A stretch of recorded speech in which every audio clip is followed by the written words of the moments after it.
जंगल की देवी या खूबसूरत डकैत। दोस्तों, इस कहानी के पिछले भाग सुनने के लिए हमारे चैनल को विजिट करें। अब आगे। इतने सालों में क्या हुआ? कनक आखिर विक्रांत की बीवी कैसे बन गई? प्राण के होठों पर मुस्कान आ गई। लगता है तुम ये काम कर ही लोगे जिसके लिए तुम्हें बुलाया गया है। प्राण अजय को लेकर थोड़ा दूर हट गया। इसी के चक्कर में मेरे भाई ने उससे शादी कर ली। मुझे मारना चाहता था। आज देखो, खुद की बीवी मरी पड़ी है और लड़कियों के जैसे रो रहा है। अजय ने उस ओर देखा। एक अधेड़ आदमी सिसक रहा था। साथ ही एक और लड़की थी जो उम्र में चंपा जितनी ही लग रही थी। वो भी उससे लिपटे हुए रो रही थी। ये विक्रांत और उसकी बेटी थी। तो कनक को आपने मरवाया है? अजय ने मुस्कुराते हुए प्राण की ओर देखते हुए पूछा। तो प्राण के चेहरे पर भी मुस्कुराहट आ गई और बोला, बहुत खूब, तुम आदमी तेज हो। बहुत तकलीफ दे रही थी। हवेली और जायदाद तो पहले ही छोड़ दिया था इन्होंने। भाई की खातिर इन्हें जिंदा भी रखा और यहाँ घर भी दिया। इनकी बेटी को भी कंप्यूटर साइंस से इंजीनियरिंग करवाया, लेकिन पता चला कि इसने मोंगरा को शरण दी थी और वो यहाँ रहकर मुझे मारने की प्लानिंग कर रही थी। अब मेरे बेटे से नहीं रहा गया, ठोक दिया उसको। अजय ने फिर से उस लड़की की तरफ देखा। बड़ी ही मासूम थी, लेकिन आंखें लाल, शायद रो रो कर या फिर गुस्से में। वो अजय को ही घूर रही थी जैसे उसे खा जाएगी। अजय ने तुरंत ही आंखें मोड़ ली। मुझे इस लड़की के तेवर कुछ सही नहीं लग रहे। अजय ने तुरंत ही प्राण से कहा। प्राण ने कहा, जानता हूँ, गुस्सा तो उसके खून में है, विक्रांत की बेटी जो है। और जब उसकी माँ का कातिल उसके सामने खड़ा हो तो गुस्सा तो उसे आएगा ही। अजय चौंका। मतलब उसे पता है इन दोनों के सामने ही तो मारा था। लेकिन फिक्र मत करो, कोई कुछ नहीं कहेगा। विक्रांत का एक छोटा बेटा भी है जो कि हॉस्टल में रहता है और हमारी निगरानी में है। बाकी तो तुम समझ ही गए होंगे। अजय मन ही मन ठाकुर को गालियां दे रहा था, लेकिन चेहरे पर बस एक मुस्कान थी।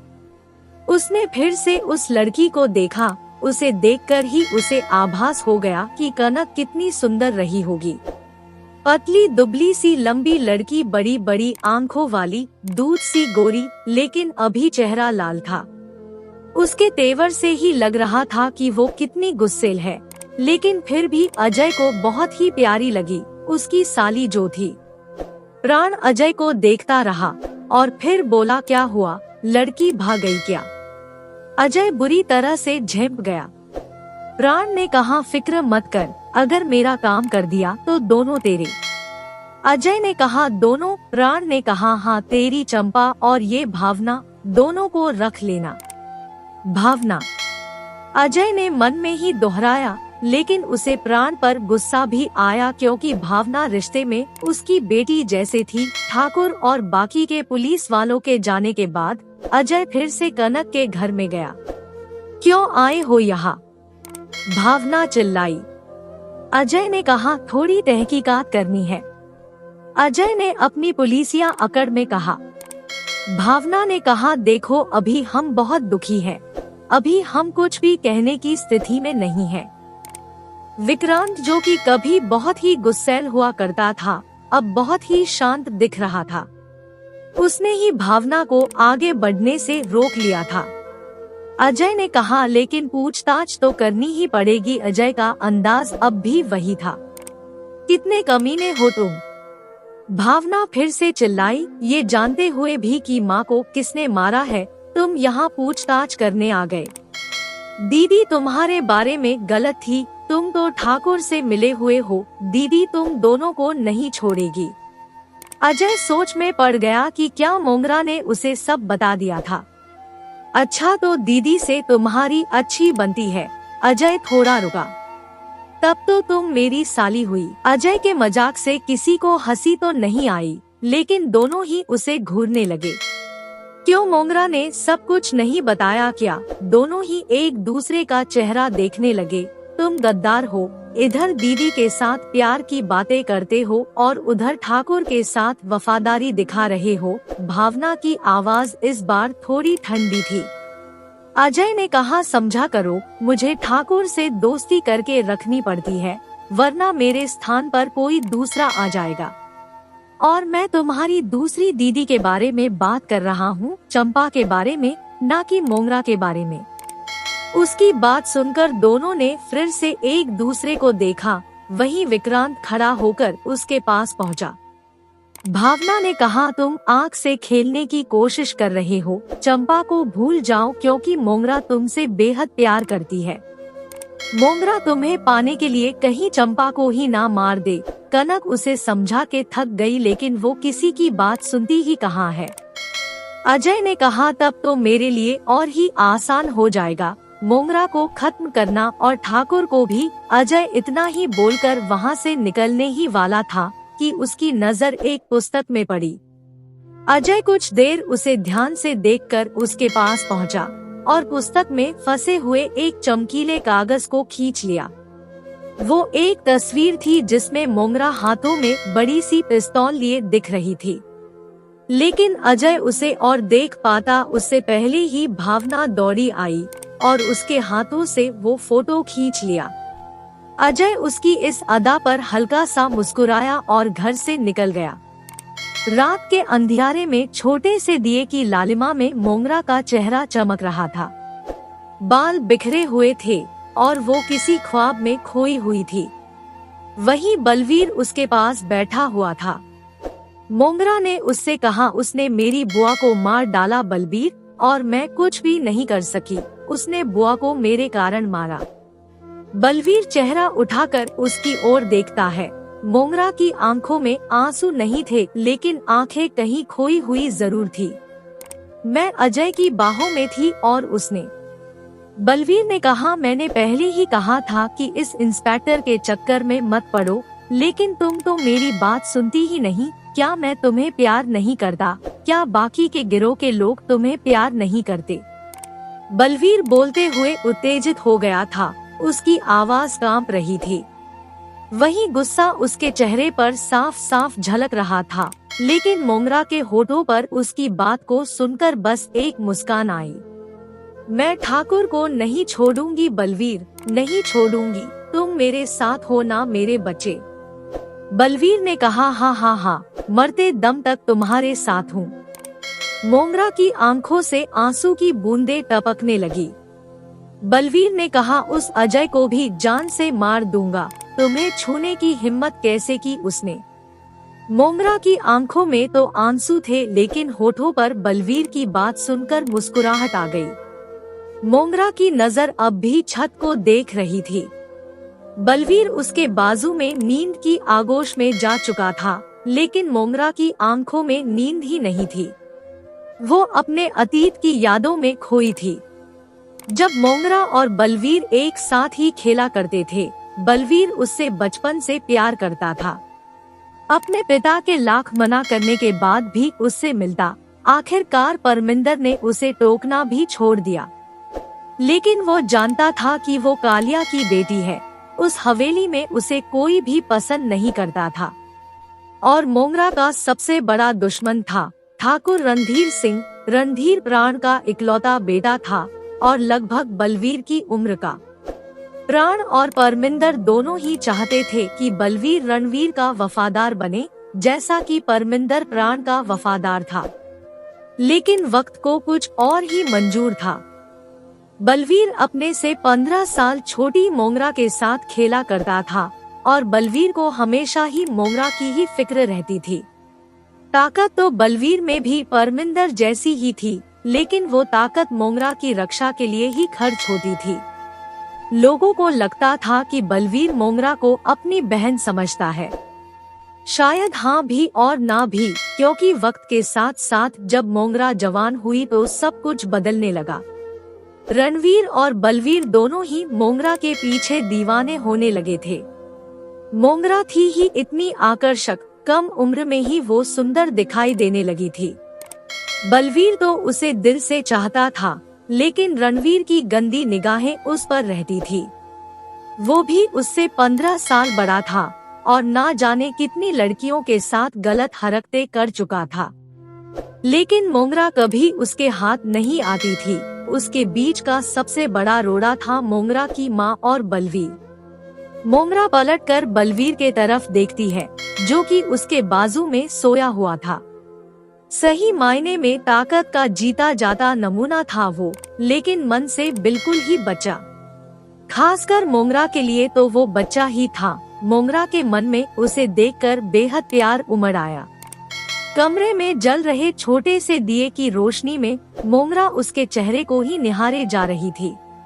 क्या क्या नहीं किया बलवीर ने उसके लिए। उसे तब सहारा दिया जब कोई अपना उसके साथ नहीं था। अगर वो नहीं होता तो शायद वो भी नहीं होती। मोंगरा को अब अजय की याद आई। ये बलवीर था जो मोंगरा से प्यार करता था, और वो अजय है जिससे मोंगरा प्यार करती है। मोंगरा की आंखों में फिर से पानी आ गया। उसे याद आया कि कैसे वो दिन भर अजय के पास चंपा बनकर रही थी और ठाकुर ने उसकी बुआ को मरवा दिया। बुआ ने ठीक ही कहा था कि अजय को चंपा की ही रहने दे। शायद एक डाकू के नसीब में एक पुलिस वाले का प्यार नहीं था। होता भी कैसे, अजय तो चंपा से प्यार करता था, ना कि मोंगरा से। मोंगरा से तो बलवीर प्यार करता था, वो भी बिना किसी शर्त के, बिना कुछ मांग के। बलवीर ने तो आज तक कभी मोंगरा से कुछ भी नहीं मांगा, लेकिन मोंगरा ही थी जो उसके प्यार को देखकर ही उसे अपना सब कुछ देने को तैयार हो गई थी। और आज भी वो यही सोच रही थी कि बलवीर के लिए ये जान भी दे दूं तो कम होगा। लेकिन बलवीर खुद से कभी आगे बढ़ने की कोशिश नहीं करता, और करता तो भी मोंगरा के एक बार रोकने पर ही रुक जाता। मोंगरा अभी बलवीर के पास ही थी, वहीं अजय अपने ही ख्यालों में खोया हुआ था। रात का सन्नाटा उसे सोने नहीं दे रहा था। वो बेचैन था। हर एक कड़ी को जोड़ने की नाकाम कोशिश करता हुआ वो और भी बेचैन हो जाता था। आखिरकार कुछ देर के बाद वो अचानक ही अपनी कुर्सी से उठ खड़ा हुआ और ना जाने क्या सोचकर कहीं निकल गया। जंगलों के बीच उसकी साइकिल चल रही थी। उस सुनसान जंगल के उबड़ खाबड़ रास्ते के लिए ही उसने ये छोटी सी स्पोर्ट्स साइकिल की थी। जुगनुओं और झिंगुरियों की आवाज से माहौल और भी डरावना हो रहा था, लेकिन अजय के दिमाग में कोई भी डर नहीं था। वो बेखौफ था, लेकिन अधीर भी। उसके दिमाग में बार बार वही तस्वीर आ रही थी जिसे उसने आज विक्रांत के घर में देखा था। वो मोंगरा की तस्वीर, जिसमें वो एक बड़ा सा पिस्तौल लिए खड़े थी, और पीछे का वो मंदिर, पहाड़ की चोटी में बना हुआ वो मंदिर। ऐसे तो तस्वीर में बहुत ही छोटा सा दिखाई दे रहा था, लेकिन फिर भी वो अजय के दिमाग में बस चुका था, और वो मोंगरा की उस मंदिर से दूरी का अंदाजा लगा रहा था।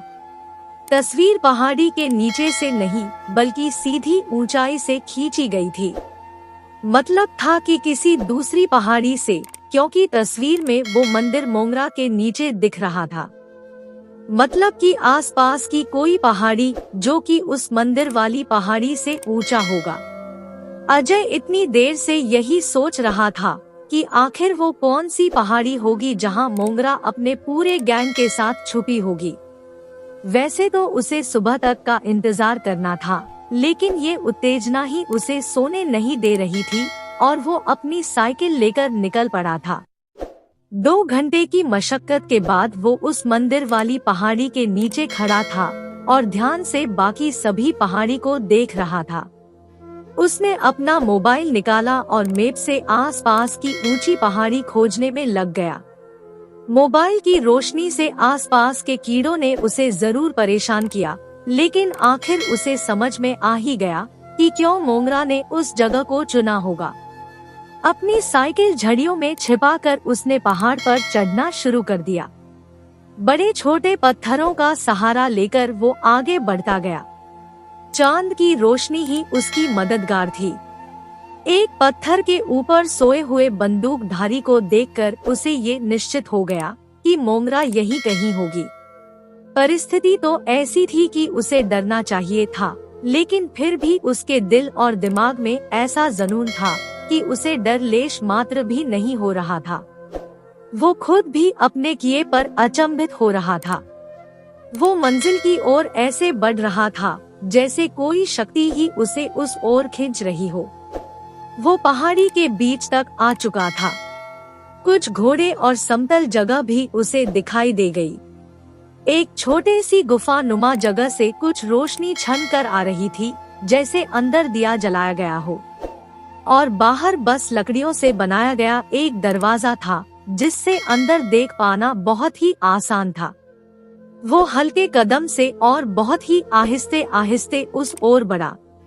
अंदर का नजारा देखकर वो दंग ही रह गया, क्योंकि अंदर उसके सपनों की रानी लेटी हुई दिखाई दी।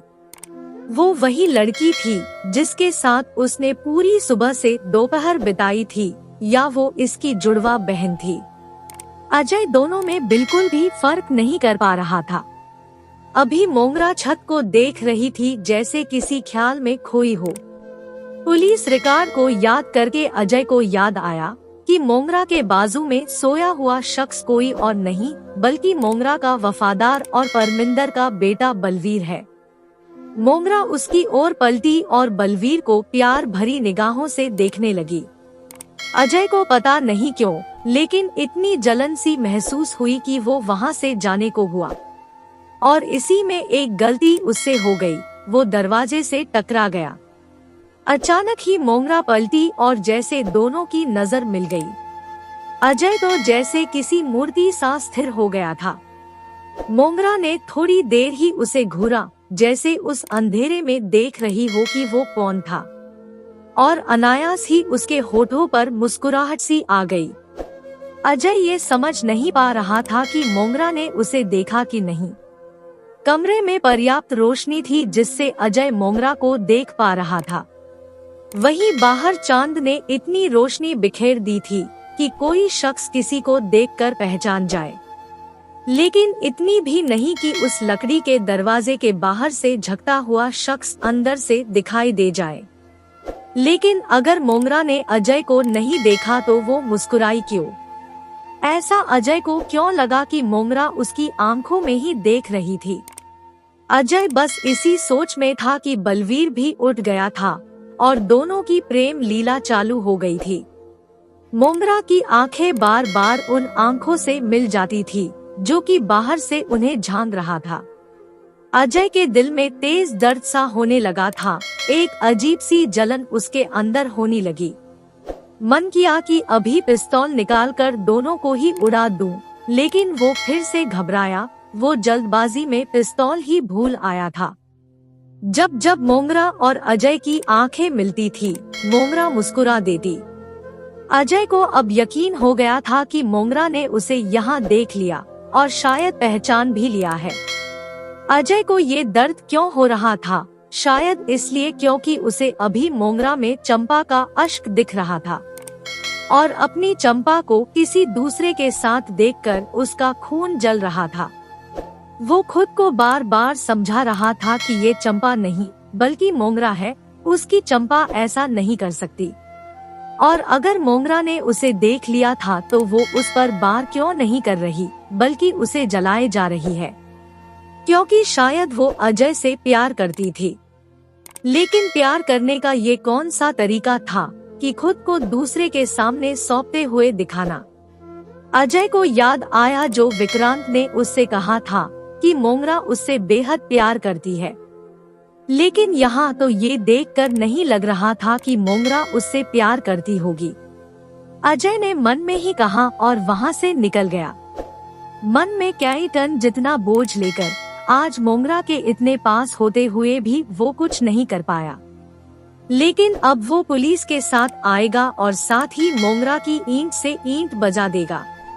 वो जल्दी से नीचे उतरना चाहता था। वो भागता हुआ उतरने लगा। तेजी ने उसकी पोल खोल दी और एक डाकू चिल्ला पड़ा, कौन है वहाँ? अजय हड़बड़ाया और पैर के फिसल जाने से गिरता हुआ एक पेड़ से जा टकराया। माथे से खून बहने लगा था और उसका सर घूमने लगा। धीरे धीरे उसकी आंखें बंद हो गई। अरे मेरी जान को चोट तो नहीं आई? अजय चौंक गया क्योंकि ये चंपा की आवाज थी, चंपा या मोंगरा। दोस्तों, इस कहानी का अगला भाग देखने के लिए चैनल को सब्सक्राइब करें और कमेंट करके हमें बताएं कि ये कहानी आपको कैसी लगी। कहानी सुनने के लिए आपका बहुत बहुत धन्यवाद।